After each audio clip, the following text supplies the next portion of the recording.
Okay, this is the only anabolic pathway that we're going to cover. What do I mean by anabolic?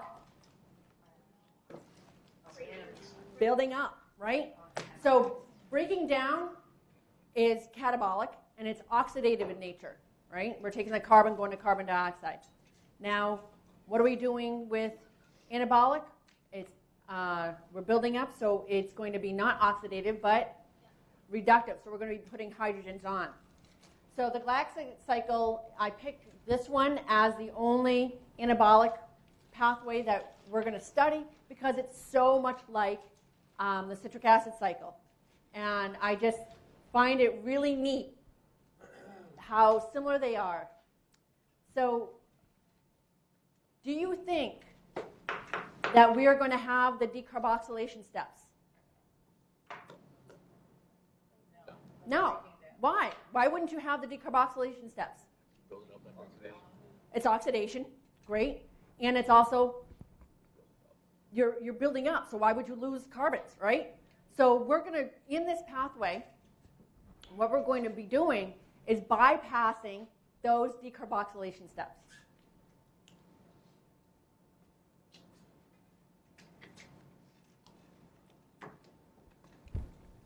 We're bypassing those. We have a couple new reactions. Instead, we're going to take that isocitrate that normally would have been alpha-ketoglutarate, made into alpha-ketoglutarate, and we're going to chop it in half. We're going to chop it to a 4-carbon malate and 2-carbon glyoxylate.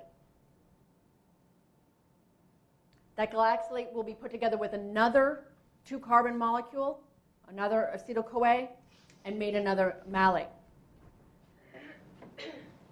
I am not going to focus necessarily on the enzymes. You have enough enzymes to remember between the two pathways. I want you to focus on what's different between the citric acid cycle and the glyoxylate cycle and why. Okay? So when you're studying the glyoxylate cycle, what I want you to know is what is different between the glyoxylate cycle and the citric acid cycle and why. Okay, so cool. All right, so normally, this is normal. Oxaloacetate, we just kind of turned our citric acid cycle to the left, all right, counterclockwise a little bit. So this was our start, acetyl-CoA and oxaloacetate, right? Made citrate. We're good with that. Citrate to isocitrate, we're good with that. This is new. Isocitrate is 6 carbons, right? What we're going to do is we're going to chop it. And so on your notes, what I'd like you to do is say this isocitrate is chopped. So this is chopped right here. Chopped to 4 carbons. Say 4 carbons next to the succinate and 2 carbons next to the glyoxylate.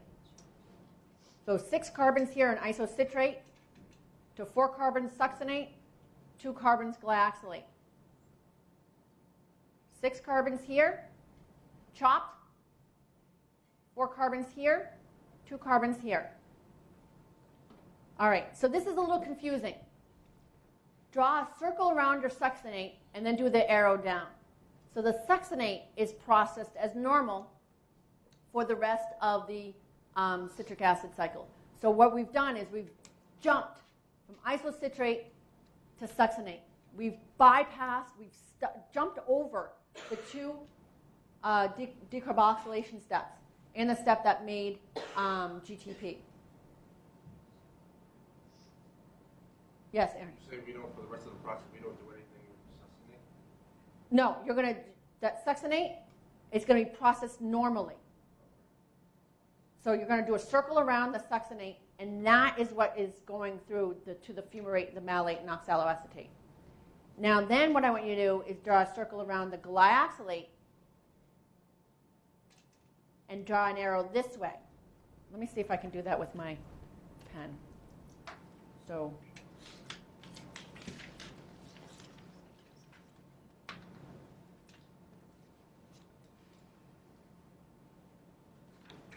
That's what I wanted you to do. So 6 carbons, 4 carbons, 2 carbons. Chopped. So it's broken up, that 6 carbons to 4 carbons. This is the normal citric acid cycle. By going from isocitrate to succinate, we've missed the decarboxylation. All right, that's supposed to be decarboxylation. By going from the isocitrate to this step, we've jumped over the decarboxylations. Remember, the decarboxylations got rid of 2 carbons. Well, now these 2 carbons are in the glyoxylate.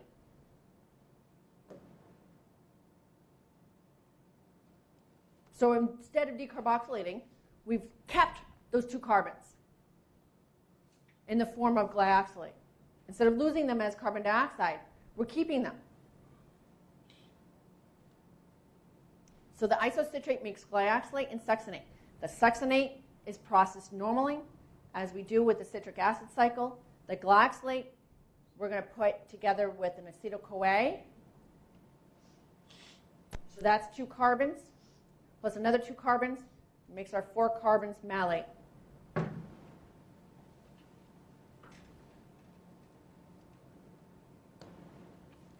So these are the 2 new steps, this chopped and this condensation.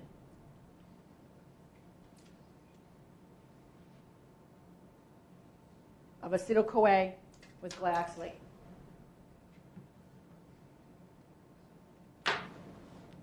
So we're missing 2 and we're gaining 2. So the whole reason for this is to make lots and lots of oxaloacetate, which can go into a pathway called gluconeogenesis. Gluconeogenesis is a way that we can make more glucose.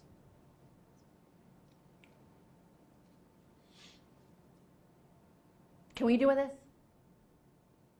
No. Where do we get the acetyl-CoA from? Oh, you stole my thunder. Sean stole my thunder. He said, where do we get the acetyl-CoA? Well, we said that this happens in plants and seeds, right? Before we can start doing photosynthesis to make glucose, right? So acetyl-CoA, we're going to find that you can get from the breakdown of fats. And seeds are filled with fat, right? Good fat, but fat. So we're going to get the fat from the, this is how your plants grow in the dark. You always wonder, like, well, how do plants grow if the seed's down in the ground, right? There's no light to fix carbon dioxide to make glucose from that. Well, it does gluconeogenesis after getting oxaloacetate from the glyoxylate cycle. So it's going to take the acetyl-CoA from the fats. So fats give you acetyl-CoA, and then the acetyl-CoA goes through the glyoxylate cycle to build up more oxaloacetate, and that's siphoned off to make glucose. And so you can get your plants, maybe we'll see, hopefully they're not all dying right now. So in our spring storm, and make our little shoots. Now, once it can start fixing carbon dioxide, this goes away.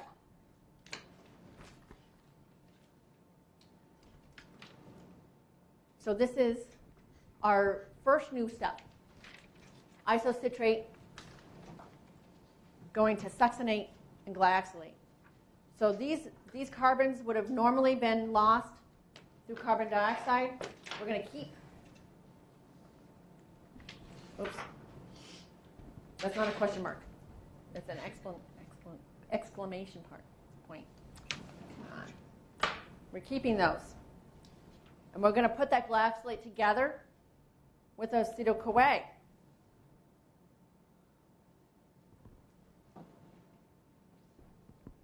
To make malate. So cool.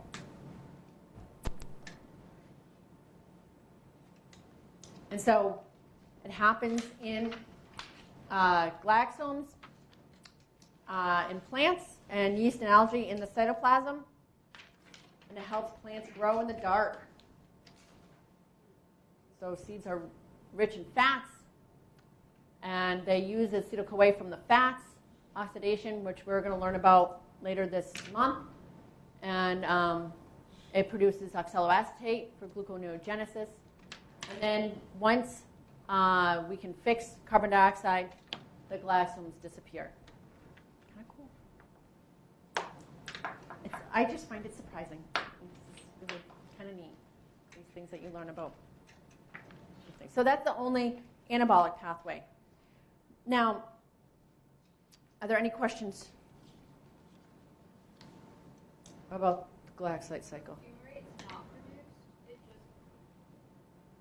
bypasses? No, fumarate is part of it. This is when we take the succinate and we process it, fumarate's in there. Because we're going to do the normal processing of the succinate. Succinate to fumarate to malate to oxaloacetate. So those are the same enzymes, the same reactions as the citric acid cycle. What's new is this step and this step that we outline in this slide and this slide. Okay, so the last part, I don't want you to get overwhelmed by my slides because it's busy, but it's busy for a reason. They're to show you how the citric acid cycle is really central to all our pathways. And it's the way how a lot of pathways are related. They're related to each other through the citric acid cycle. So remember, catabolic is breaking down. And then so what we're eating can break down, and they actually can be fed into the citric acid cycle. So it plays a role. So what I want you to think of is that citric acid cycle and all those intermediates in there, they can go in and out. If we need one of them for something else, it can be siphoned off. If we have extra of it, it can be fed in. So when you have extra sugars, fatty acids, or amino acids, they can be processed and broken down so that they can enter into the citric acid cycle. So here's our citric acid cycle. All right, we have citrate, isocitrate, alpha-ketoglutarate, and so on. All of our intermediates. That's what I mean by intermediates of the citric acid cycle. So when I say, okay, you're eating protein, it's broken down into the amino acids, and what you can see is we can break them down and break them down to intermediates of the citric acid cycle. All right, so you can break them down to intermediates, and we can feed it in. So this is how the citric acid cycle plays a role in catabolic pathways. Breaking down, you can feed into the citric acid cycle. Do you think that might be like an essay question? How is the citric acid cycle plays a role in catabolic and anabolic pathways? So in the catabolic, you can take fatty acids, you can take sugars, and you can take proteins and break them down to feed in. So here we're showing, and you don't need to know details, just generally answer that question. You can take you can see here we have some amino acids. They're making glutamate, which makes alpha-ketoglutarate. All right, these arrows are just different pathways, or these little arrows are pathways. The big arrows is feeding in. Lipids, broken down into fatty acids, and we're going to learn about beta oxidation that will make more acetyl-CoA. We can also get more acetyl-CoA from the breakdown of carbohydrates. So the lipids and the carbohydrates mainly make our acetyl-CoA. Our proteins, our amino acids, can make the other intermediates. And you're just stuffing it in, okay? Building up those intermediates so that we can have the citric acid cycle go forward. If we start depleting those, then it's not going to go forward. I see some perplexed looks out there. Is there any questions about this? Again, I only want to know generally.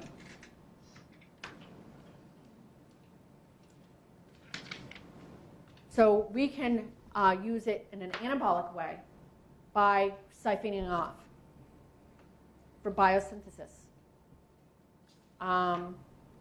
Oxaloacetate. Remember, we just said through the glyoxylate cycle is used in gluconeogenesis. If we take off too much of it, then the citric acid cycle can't go forward, and we need an anaplerotic reaction in order to replenish it. All right. So here, I wanted to point out that the anaplerotic reaction to get more oxaloacetate. So remember, green plants and some bacteria can go from acetyl-CoA to oxaloacetate. That's through the glyoxylate cycle. And then we can take pyruvate to make more oxaloacetate. So that's our anaplerotic reaction. But we cannot take our acetyl-CoA and do that, unfortunately. That's from fats and go to oxaloacetate. That would be very helpful in our metabolism to process more fats, right? So we can't do this. So if we are perhaps siphoning off too much alpha-ketoglutarate to make glutamate, then we need to refill it. Or if we're siphoning off too much oxaloacetate, we can see that we're perhaps using pyruvate or acetyl-CoA to refill it. Here again, we can take pyruvate. We can do this, pyruvate dicarboxylate. And if we take off oxaloacetate or malate, bless you, we can go to gluconeogenesis. All right. So we can't make fats into carbohydrates. That's us, right? We cannot make fats into carbohydrates. We don't have the glyoxylate cycle. That's what plants do. The glyoxylate cycle is taking that acetyl-CoA from the oxidation of fats and making it into carbohydrates. But unfortunately, we can make carbohydrates into fats. And what we do is we take acetyl-CoA, which we can get by reactions, by reacting citrate with coenzyme A. We can get acetyl-CoA and oxaloacetate. So that's the backwards of the first one. We have the input energy. You can also get oxaloacetate, which eventually produces another other different coenzyme, which is needed for lipid synthesis. So I just wanted to point out that we can make and go backwards with the input of energy to acetyl-CoA, which then we can make into fats. So you can build up fats. So this is why when we eat a lot of carbohydrates, we can get fat. Right? We make fats from that. I'm not going to go into it too much, but know that with the input of energy, we can take citrate and make acetyl-CoA. This is a very busy slide, but this is showing how we can siphon off intermediates to make basically the reverse of the catabolic pathways are feeding in. We can siphon off to make our amino acids. We can siphon off to make our fatty acids, which I was just showing, and carbohydrates. So this is again showing it in an anabolic way. So catabolic, feeding in; anabolic, siphoning off; anaplerotic, just replenishing. Now, what we're going to focus on next is how we link the citric acid cycle to the last aerobic metabolic process, the electron transport chain, and oxidative phosphorylation. We take our NADH and FADH2, and we pass their electrons on to oxygen. And so that is what we're going to study next. Did anybody have any questions about the last part? No? So let me end this, but don't leave.